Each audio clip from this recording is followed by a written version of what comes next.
요사이 후쿠시마 원전 오염 처리수를 가지고 민주당 세력과 그 추종 세력이 선동하는 것을 들여다보고 있으면은 기가 찹니다.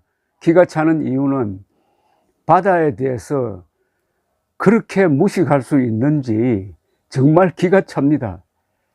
바다가 얼마나 큰지 모르고 바다의 어마어마한 자정 능력도 모르고 해류가 어떻게 움직이는지도 모르고 오염도라는 게 뭘 의미하는지도 모르고 기준치라는 게 무슨 뜻인지도 모르고 완전히 배운 무식 집단입니다. 이 배운 무식자들이 특히 무엇에 대해서 모르냐 하면은 배와 바다에 대해서 모릅니다. 조갑제닷컴에 주옥과 같은 글을 올리시는 분이 필명이 문무대왕인데 이분은 부산수산대학을 다닌 언론인 출신입니다. 이분이 이재명에게 별명을 붙였는데 바다 돌팔이라고 했어요. 그걸 두 글자로 줄이면 해맹입니다. 해맹, 문맹할 때 바다에 대해서 봉사라는 뜻이죠. 문맹은 글을 못 읽는 사람이고 해맹은 바다를 모르는 사람입니다. 근데 바다를 모르면은 바다에 대해서 좀 연구를 할 생각은 하지 안 하고 잡고 있는 권력을 가지고 선동을 해댑니다. 참 비극적인 현상입니다. 왜 비극적이냐? 대한민국은 굉장한 해양국가입니다. 해군력이나 그리고 상선대의 보유량이나 아니면은 조선소의 규모나 그리고 무역이나 이런 걸 다 합치면 한국은 10대 해양 강국입니다. 그런데 이 나라를 이끈다고 하는 언론인과 정치인들이 바다에 무식하기는 이건 정말 세계 최하위 수준입니다. 무슨 바다가 얼마나 큰지를 몰라요. 최근에 여러분 미국 카나다 연안에서 그 타이타닉호가 침몰된 해저 4,000m까지 잠수정을 타고 들어가다가 이게 압력을 이기지 못하고 찌그러들어 가지고 그 5명이 죽었습니다. 해저 4,000m까지 내려가는 게 그렇게 위험하다는 겁니다. 그런데 해발 4,000m 되는 산은 뭐 보통 사람도 걸어서 올라갑니다. 그러나 바다 밑 4,000m는 어마어마한 위험 지역입니다.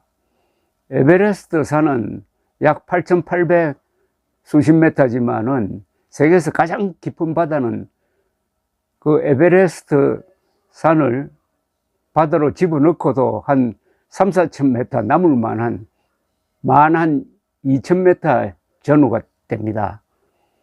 이 표면적으로 계산하면은 바다가 3분의 2 아닙니까? 후쿠시마에서 희석하고 해가지고 인체에 전혀 영향이 없는 오염수가 아니라 오염 처리수를 내보내는 그 해류도를 보면은 해류가 한국으로 오지 않습니다.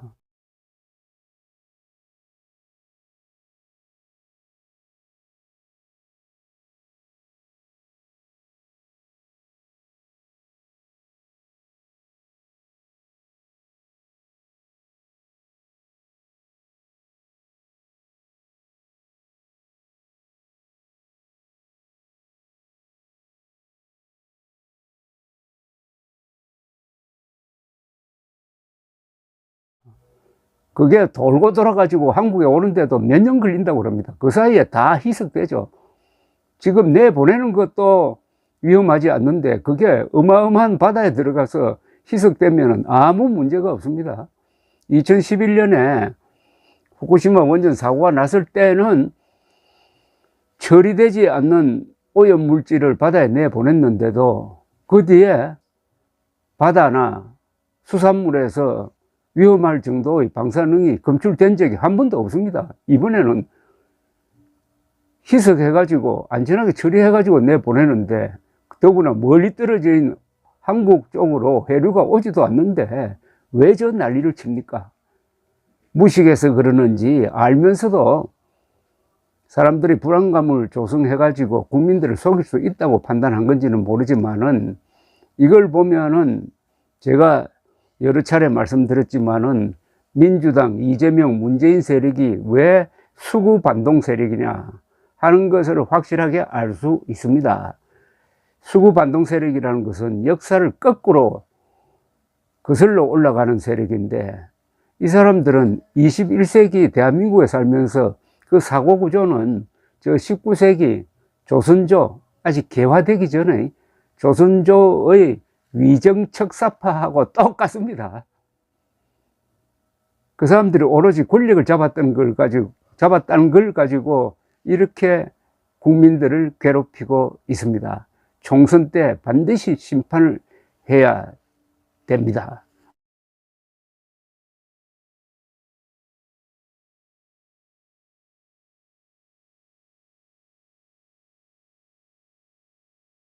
오늘은 주제를 바다로 삼았습니다. 바다에 대해서 무식한 사람들, 해맹 정치인들 이야기를 좀 해볼까 합니다. 우리 민족사를 쭉 이렇게 개관을 하면은, 우리는 옛날부터 이 반도 여섬으로 바다에 나가서 배를 타고 물고기도 잡고 무역도 하고 하는데 아주 유능한 민족이었습니다. 특히 신라가 해군이 강했습니다. 신라의 지도부는 저 흉노족으로 보이는데, 이 사람들은 말 타고 활 쏘고 하는 용맹한 기마민족인데, 경주를 중심으로 신라를 이끌고 가면서 그 지리에 적응을 해가지고 해군력을 발전시켰습니다. 어느 정도 해군력이 강했느냐 하면은, 당나라하고 싸워서 결판을 낼 때, 나당전쟁의 결판은 육지에서 난 게 아니라 바다에서 났습니다. 개볼포라는 데서 당나라 해군과 신라 해군이 결전을 해가지고 당나라 해군이 졌습니다. 그래서 나당전쟁 7년이 끝나는 거예요. 그리하여 신라가 이 한반도를 차지하게 되는 겁니다. 나당전쟁의 결판을 바다에서 지었다는 거죠. 결판을 지었다 이겁니다. 바다에서. 장보고는 신라 통일 시대에 이 서해 그리고 한반도 근해에서 해상권을 잡았던, 해상왕국을 만들었던 사람들입니다. 장보고는. 그래서 장보고를 연구한 미국의 유명한 동양학자 라이샤워 교수는 장보고를 연구를 해보니까 당시의 신라, 즉 9세기의 신라는 인류국가라고 평을 한 적도 있습니다. 고려시대에 들어와서도 해군도 강했고 배도 잘 만들었고 사람들이 용맹했습니다. 그러나 조선조로 넘어가면서 문제가 생겼습니다.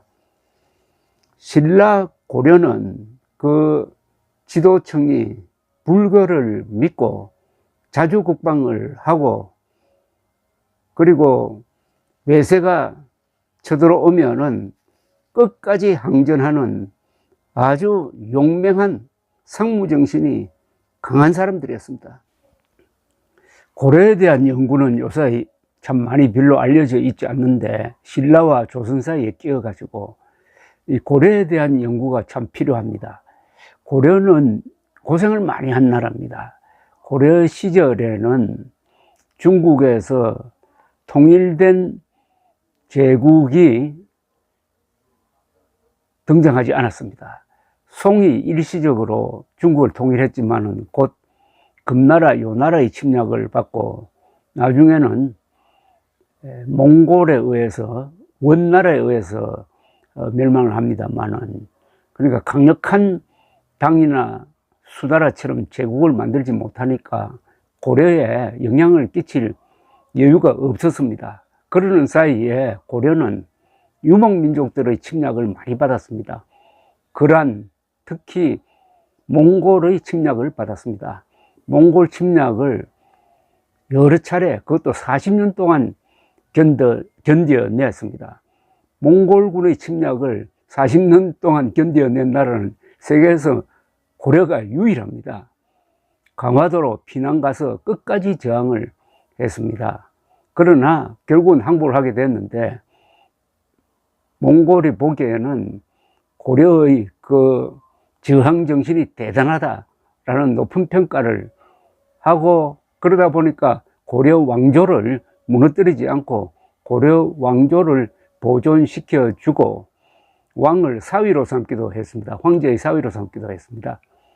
이때 고려군과 몽골군이 대함대를 편성을 해가지고 13세기에 두 차례에 걸쳐서 일본 원정을 합니다. 그 규모가 당시로서는 세계 최대의 상륙작전이었습니다.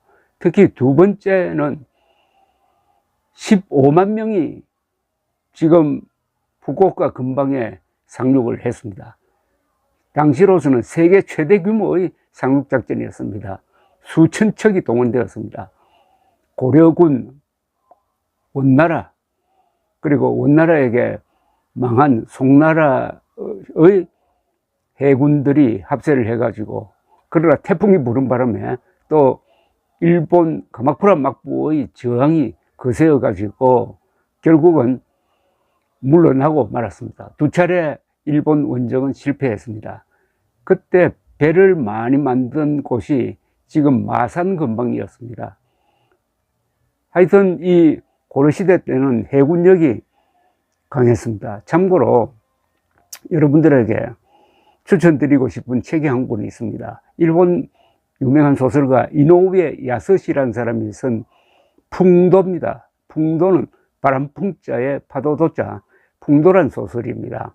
이 풍도란 소설의 주인공은 일본 사람이 아니고 고려 장수 김방경입니다. 김방경이 몽골 지배 체제에서 고려군의 총사령관을 하면서 이순신처럼 고생해가는 과정이 그려져 있는 유명한 소설입니다. 이노우에 야스시는 한때 일본에서 노벨문학상 후보로 올랐던 분인데, 왜 이 사람이 김방경을 주인공으로 했느냐 하면은 고려사를 읽어보다가 김방경 열전을 읽고 김방경의 인격에 감동했다고 합니다. 고려는 자주국방을 한 나라입니다. 그런 점에서 신라와 비슷하죠. 그러나 조선조로 넘어오면은 자주국방 의지를 잃어버리고 사대주의를 택하게 됩니다. 그리고 바다를 멀리하게 됩니다. 신라 고려 때까지만 해도 해군이 그리고 해운이 왕성했는데, 조선시대로 들어오면은 바다를 통해서 먹고 사는 사람들을 멸시하게 됩니다. 어민들을 멸시하고 해군을 육성하지 않고, 하여튼 이 바다에서 멀리 떨어지려고 합니다. 삼면이 바다인데도 불구하고 조선조의 집권 세력은 바다에 대해서 무식하기 짝이 없는 선비들이었습니다. 과거시험 합격자들이었습니다. 그때부터 조선의 불행이 시작되었습니다. 조선의 불행은 군대를 경멸하고 돈벌이 하는 것을 죄악시하고, 그리고 바다를 멀리 했다는 뜻이죠. 세계 역사에 공통된 점이 있습니다. 군인들을 적대시하고 바다를 멀리하는 나라는 반드시 쇠망하게 되어 있습니다.